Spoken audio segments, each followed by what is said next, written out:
En realidad, lo que yo pensaba hacer, y vengo un poco hace hace mucho tiempo pensando cómo abordarlo, es caracterizar las relaciones entre Uruguay y China, básicamente. Y en realidad, no necesariamente es un juego de suma cero, pero la pregunta lo invita. Si hay una ganancia o no hay una ganancia. No es de suma cero, es cierto. Puede haber una suma positiva. Pero sí muchas veces es visto por un poco lo que decía Roxana, por las malas intenciones que a veces todos pensamos, algo malo de los demás, y mucho más si viene de un lugar aún más lejano, a pesar de compartirlo de orientales. Bien, la estructura de la presentación es muy rápida, muy sencilla, la estructura más básica de cualquier presentación, que es un poco la pregunta de investigación, y el contexto y las dimensiones que me interesan, más las características y las conclusiones, no mucho más. Voy a leer algunas partes para ser más dinámico y más rápido, porque me suelo ir por las ramas y no va a dar el tiempo. La justificación de por qué en realidad no estudiar la relación, sino por qué estudiar China. Es un poco lo mismo que dije en la parte inaugural. Primero porque es un socio clave. No hay discusión, China es el actor más relevante para nosotros. Lo voy a mostrar después un poco, el año pasado fue el 27% de las exportaciones del Uruguay, más o menos, donde está todo concentrado más o menos en 3 sectores.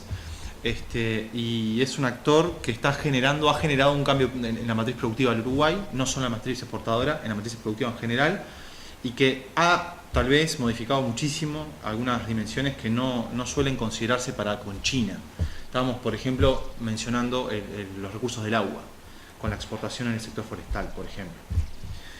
Después, por el rol de China en el mundo, es evidente, si no es el primero, es el segundo actor más importante del mundo a nivel estatal, y además no solo eso, sino que también tiene una fuerte impronta con la región, con 2 libros blancos, 2008-2016, por lo cual ya tienen algo que decirnos. Nosotros no tenemos nada que responder por ahora, deberíamos responder, pero ya nos dijeron en 2 libros distintos qué es lo que pretenden de nosotros.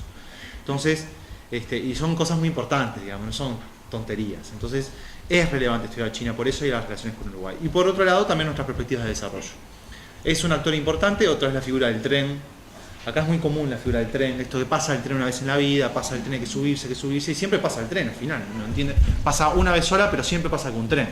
Creo que en el fondo pasa otro tren, un tren bala tal vez en este caso, pero sí, hay una perspectiva interesante con la organización del Uruguay, y que también podría ser, no lo puse, pero soy de los que creo que la integración regional serviría muchísimo para actuar para enfrentarse y dialogar con un actor tan grande y tan importante. Tal vez no solo la CELAC, la UNASUR está con fecha de función, pero sí algunos otros organismos como el Mercosur o la convergencia entre Mercosur y la Alianza del Pacífico, o algo que ahí aparezca, pseudo grupo de Lima o lo que sea que esté por la vuelta. Después, la pregunta de investigación no es ninguna pregunta de investigación, es una pregunta simplemente para la presentación. ¿Cuáles son las características de esta relación? Y ahí puse un punto de corte temporal, que es de 2004 a 2018, porque es este año, entre Uruguay y China. ¿Por qué 2004? Porque básicamente es donde existe una convergencia de gobiernos de izquierda, lo que llamó la ola rosa, donde más o menos la mayoría de los países de la región, tal vez, está mal decirlo, pero bueno, como no somos parte de ese país, por lo menos la mayoría, de los países más importantes de la región, como Argentina y Brasil. Entonces, con esos 2 gobiernos que estaban de alguna forma convergiendo hacia el progresismo y pensando en estructuras interesantes, y particularmente de acercamiento con el gobierno chino en aquel momento de Hu Jintao, y que tanto Lula da Silva como Néstor Kirchner firmaron acuerdos muy relevantes, y coincide también con el relanzamiento del Mercosur. Creo que es una buena fecha para marcarlo. Si no, puede ser el 2001, que es con la entrada a la OMC de China o algo parecido, pero en general el 2004 es un punto clave. Y además para el Uruguay también, porque a fines de año ganó el Frente Amplio, primer gobierno de izquierda, con una visión bastante imperialista, que era Estados Unidos visto como lo malo, pero al mismo tiempo cambiar un poco de hegemón, una troca interesante al menos. Y después existen diferencias entre algunas dimensiones, porque lo que estoy hablando yo hasta ahora es el comercio, pero existen alguna diferencia entre una cosa y otra. Al mismo tiempo, y vuelvo a repreguntarme a mí mismo, existen diferentes momentos, no solo diferencias entre dimensiones, diferentes momentos en esos años. Lo mencionaba recién Roxana, en el 2004 primera vez un método función en Corea del Sur. Tan pocos años ya hay más de 500, ¿no? Digo, son muy pocos años y mucho movimiento. Entre medio de una crisis internacional financiera sumamente importante para el sistema internacional, y a poquitos años de la caída de a poquitos años de la caída de las Torres Gemelas, y a un año, en este caso el 2004, de la invasión a Irak y todo lo que significó en el cambio de la agenda internacional, donde no es por mencionar la invasión a Irak, sino que es por mencionar que eso repercutió en que el hegemón internacional virara su visión del mundo y permitiera, por ejemplo, que Lula da Silva, que se promocionaba en aquel momento en no al ALCA, ganara ese no al ALCA, terminando con el no ALCA al carajo en la contracumbre de Mar del Plata en 2005, si no me equivoco. Después, lo último serían cuáles son las perspectivas para Uruguay en su relacionamiento con China en un marco sistémico de transición. Eso es una afirmación un poco dudosa, pero que a mí me gusta mucho. Bueno, el sistema internacional actual, así a modo de contexto. Esta parte tal vez la pueda pasar un poco más rápido, aunque confieso que es de las que más me gusta. Claramente estamos en un sistema internacional con un actor que es el que queremos analizar o queremos adentrarnos, que es un país en ascenso o de reemergencia, tal vez no de emergencia como se suele decir, pero sí un país en ascenso más allá de lo económico. O sea, lo económico está más harto de obvio, lo comercial es harto de obvio, el tema es en qué otras instancias. Como dijo Roxana, muy bien, como marcaba Ana y también incluso, como decía Gustavo, en las inversiones extranjeras, existen diferentes dimensiones que trascienden lo comercial y que son sumamente importantes para China hoy y que implican de alguna forma para nosotros que nos interesamos en estos actores, en investigar estos objetos de estudio, en corroborar. Ya no es solo si es un país con bastante poder de comercio, sino que si tiene otras intenciones. Y claramente, prestándole un poquito de atención, nos damos cuenta que tal vez tenga otras intenciones. No quiere decir que sea estrictamente malo, insisto. Las connotaciones y las valoraciones van al final, no ahora. Tal vez a veces se me escapa alguna. Después, en ese contexto, hay todo un cuento que no voy a hacer, lo voy a resumir en tal vez una línea. China crece a partir de la reforma del 78, se comienza en el 79. Hay un cambio programado de la urbanización, es decir, en los últimos, por ejemplo, 20 años, China pasó del 39%, no menos, 30 y algo por ciento de población en zonas urbanas a hoy 52%, en menos de 15 años o 20. Es decir, no estamos hablando de poquitos millones, estamos hablando de millones y millones de personas que están pasando del campo a la ciudad. Esto implica muchísimas cosas. Eso al mismo tiempo genera un aumento de la clase media, un aumento de la industria, lo que genera una demanda, por ejemplo, en países como Perú, que eso tiene que ver con la pregunta. Esa demanda constante de minerales también tiene un correlato con alimentos, porque la población precisa comer más, porque tiene, vamos a decirlo así, está más aburguesada. Entonces, al estar más aburguesada, también consume más carne, por ejemplo, empieza a consumir productos que antes no consumía, como puede ser el yogur, la leche, diferentes alcoholes, como por ejemplo el vino, que en general son cosas que no caen del todo bien, pero las empiezan a adaptar en sus hábitos de consumo, y esto abre muchísimas oportunidades. Chile lo entendió, pero muy bien. Creo que hoy salió la noticia de que es el país que más le vende frutas del mundo a China, superando a Malasia. Entonces, han visto muy bien cómo es este cambio de la transición de clases bajas a clases medias, que es sumamente importante para China y para el mundo entero. Genera un aumento del precio de los commodities, por lo que estaba diciendo recién, y ese relato termina ahí más o menos. Ahí empieza a pesar América del Sur, particularmente, como un continente, un subcontinente, una subregión que claramente tiene mucho para dar en alimentos y claramente tiene mucho para dar en minerales. Tenemos todo, básicamente, todo. Y eso es sumamente importante para China, a diferencia de otras partes del mundo que son tal vez más estratégicas que en el caso nuestro, que es más por abastecimiento. Nota al pie, creo que es muy importante eso, porque eso nos da pauta de que el comercio con China es estable.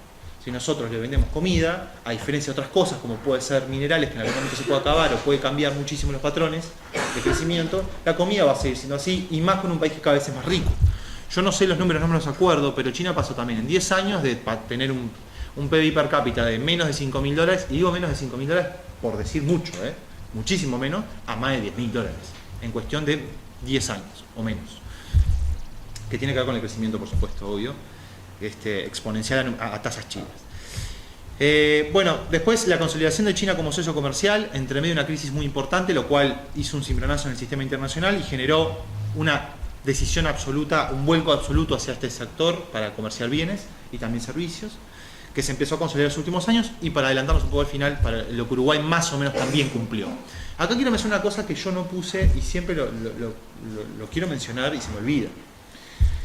Si uno busca, por ejemplo, todos los datos que existen en cuanto a la participación de productos primarios en todos los países de la región, por ejemplo, en los datos de la CEPAL, en los anuarios estadísticos, en general, desde el ingreso de China como actor central en el comercio de la región nuestra, vemos que en todos los países de la región crecieron exponencialmente su primarización. Exponencialmente. Por supuesto que también crecieron muchísimo en los caudales. en los términos absolutos, de lo que vende mucho más también, eso es cierto. Se vende mucho más materia prima, por lo cual también engorda el porcentaje de exportación de materias primas. Todos aumentaron a punto tal que solo Brasil, Argentina y Uruguay eran los países más industrializados, digamos, en cuanto a este porcentaje. No quiere decir si es un país más desarrollado o con mayor industria, por ejemplo Colombia. Pero en el caso de Uruguay, Argentina y Brasil, el porcentaje era menor al 70% de participación de materias primas. El único país que logró bajar después de haber subido fue Argentina, con un proceso de industrialización bastante limitado, porque claramente cambió el gobierno y hay unas nuevas pautas de comportamiento internacional y de relacionamiento en el comercio. Después, la consolidación de China a nivel interno y externo, que para hacerlo más rápido, esto se engloba en una disputa primero regional y después, tal vez hoy podemos dar con certeza que ya no es solo regional, sino ya es mundial, es sistémica, donde existen una fuerte pérdida de legitimidad de los megabloques o de grandes organizaciones como la OMC, donde ya actores claves como Estados Unidos, producto de haber ganado Trump, por supuesto, pero sí también la población que lo votó, y eso lo decía, y eso quedó bien claro, se retiró de todos los organismos, o parte de los organismos internacionales, muchísimos, por ejemplo, de derechos humanos, el Acuerdo de París, pero también la Organización Mundial del Comercio ha dejado un poco de lado, y esto ya se venía viendo desde antes con el TPP. El TPP de alguna forma era, para que se entienda a dónde voy, los organismos internacionales son las reglas del juego, sean políticas o comerciales.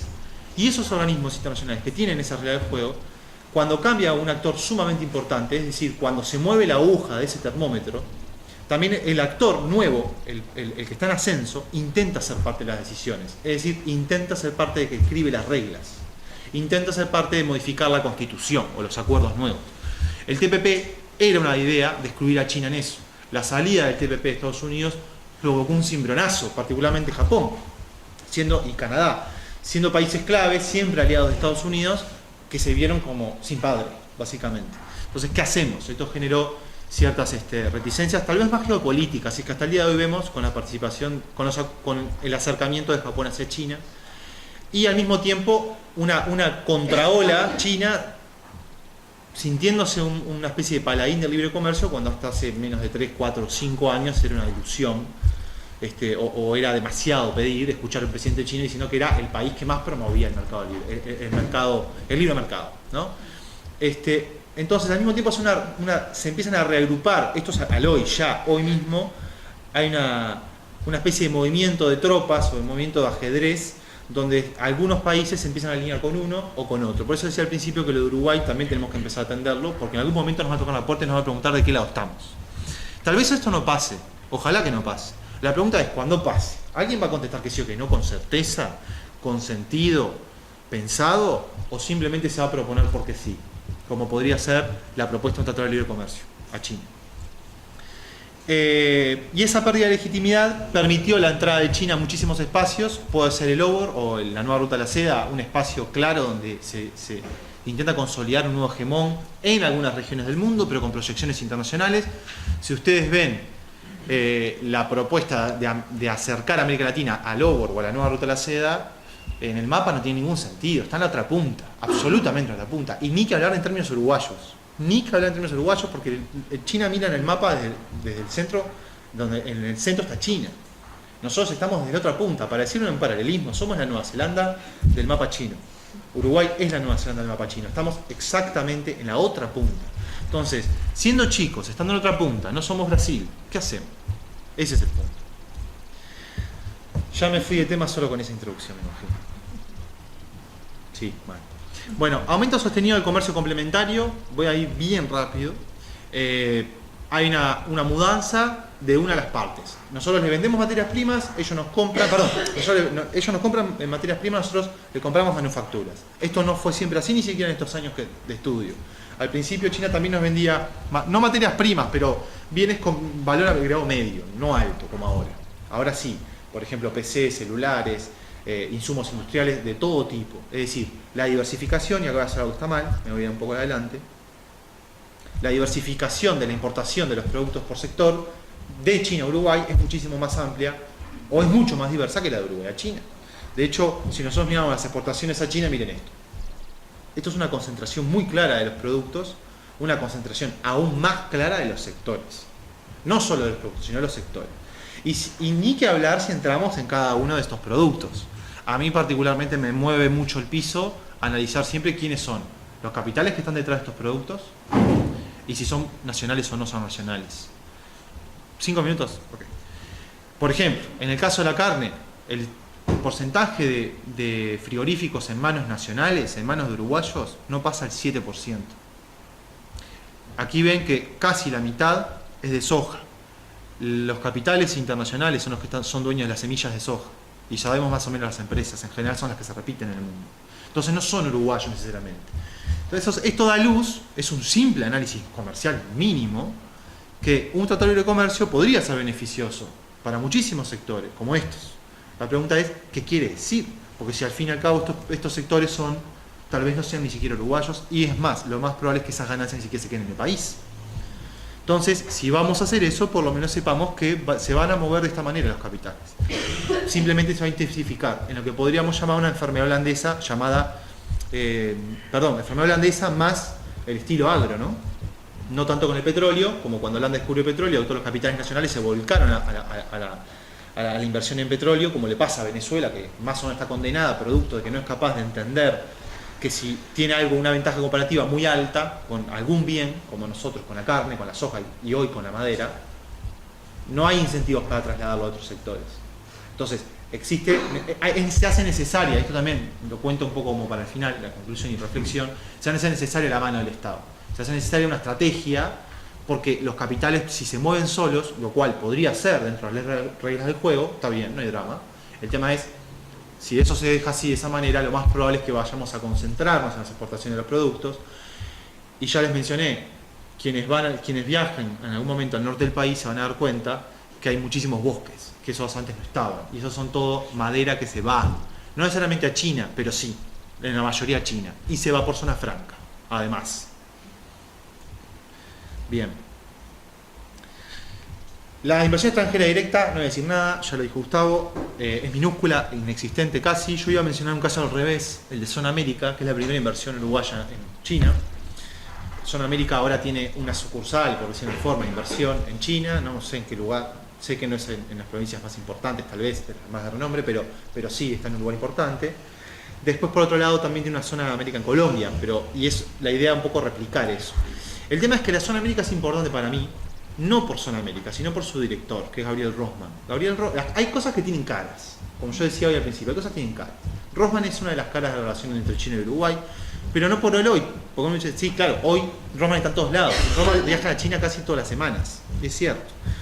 ¿Por qué? Porque existen algunos lugares públicos que se encargan de detectar personas que son, digamos, buenos vínculos para las relaciones. Uruguay 21 detectó, por ejemplo, en la Cámara Uruguay-China y en Zona América, un buen intermediario para relacionarse con China, y cuando uno hace entrevistas o habla con colegas de estas instituciones, siempre aparece y se repite la idea de pedimos ayuda a Uruguay 21 porque ellos tienen más expertise, entienden más la situación, y eso también tiene que ver con la descripción de los actores.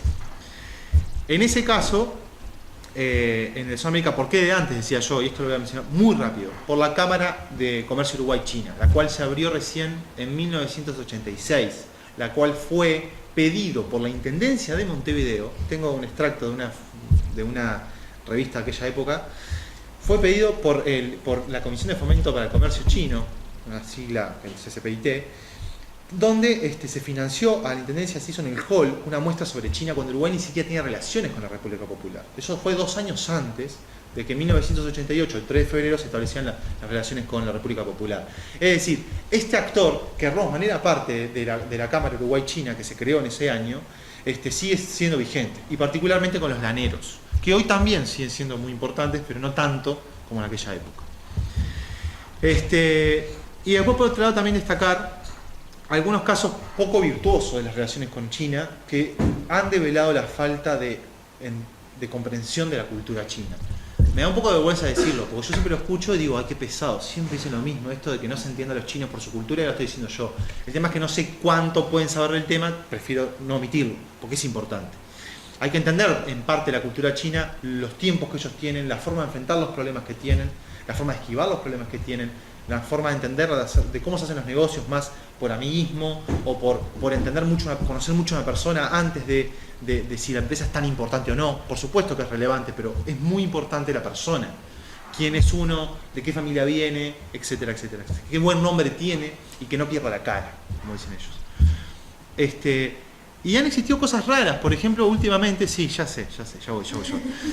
Han existido cosas muy raras, por ejemplo, inversiones que se han frustrado. El caso más reciente es el de Ferrocarril Central, que tiene que ver con la inversión de UPM, donde se le propuso a China participar en un llamado público, y de las 3 empresas que quedaron, que una, como tal vez algunos saben, una es una asociación entre empresas uruguayas, francesas y españolas, creo, españolas seguro, francesas creo, otra que no me acuerdo, y después una empresa china. Esa empresa china fue descartada en la primera revisión, porque no cumplían ni siquiera con el formulario. Yo no sé por qué exactamente, pero el tema es, si nosotros entendíamos a China como un actor importante como inversión en infraestructura, como es un poco el sector destinado a la energía y la infraestructura, donde China pone plata, que también tiene que ver con la ruta de la seda y con la capacidad de sacar materia prima, ¿por qué lo presentan tan mal? ¿Qué está fallando? Después, el puerto de aguas profundas, el propio alcalde de La Paloma, en un evento que hicimos a principios de año, lo mencionaba. Los chinos estaban dispuestos a firmar para ayudar con el puerto de aguas profundas y para tener la concesión de pesca de una cuota que no cumplimos, que Argentina ya se cansó de decirnos que tenemos que cumplir porque hay peces que, aunque sea sustentable, siguen estando ahí y no hay necesidad, digamos, de dejarlos correr tanto, de una forma. Y por diferentes cruces con la población local, falta de comunicación y por no sentarse a dialogar, se ha perdido esa inversión. Que el gobierno quería muchísimo, acuérdense de Mujica con el puerto de Aguas Profundas, lo cual implicaba también incluso una salida al mar de Bolivia. Es decir, cosas que se han frustrado, no es que todavía no llegó, también se han frustrado. También alguna fábrica que se iba a instalar acá en Sayago sobre la línea de pescado. Lo de comercio lo voy a saltear para que vean lo último. En el caso de comercial, recién el año pasado fue el primer año de bonanza, digamos, la balanza comercial fue superavitaria. Por otro lado, las zonas francas, están los datos en Uruguay 21, hay una gran diferencia de Uruguay con China si se toman zonas francas o no. En el caso de las zonas francas, miren lo que se exporta, sube cada vez más la celulosa que se exporta por zona franca. No voy a seguir con el tema de zonas francas, no se pagan impuestos, eso es lo más importante.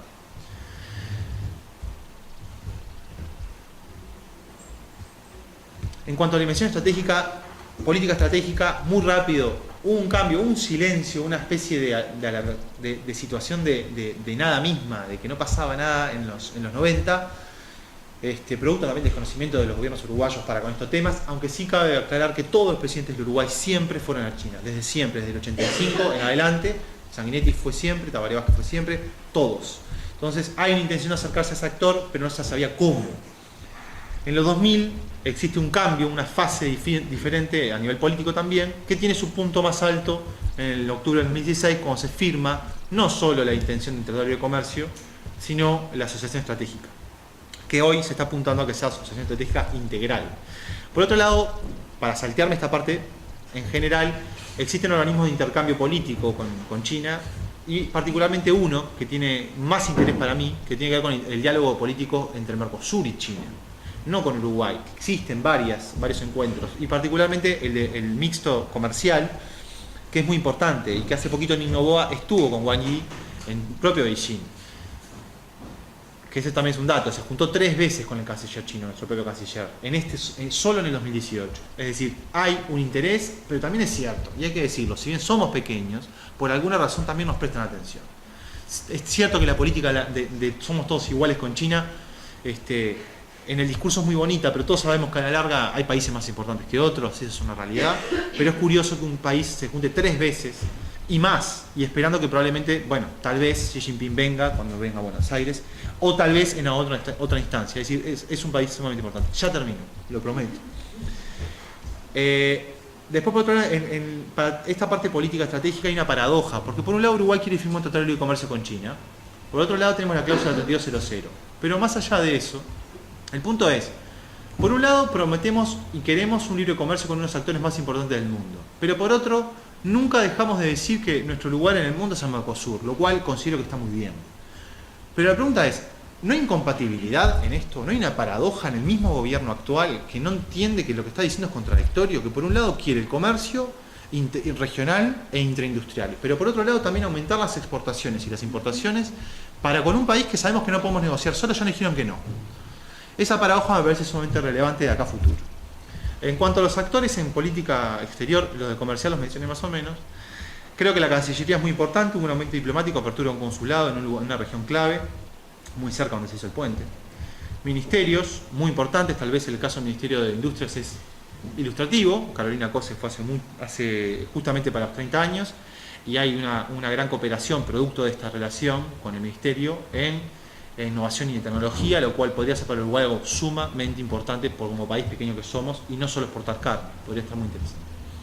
Casos de interesantes de intendencias, X, embajada muy importante, Uruguay 21 también. Miren, esto del país es de abril, yo no sé ni siquiera cómo podría ser hoy, seguramente es mucho más, pero los intendentes viajan mucho a China.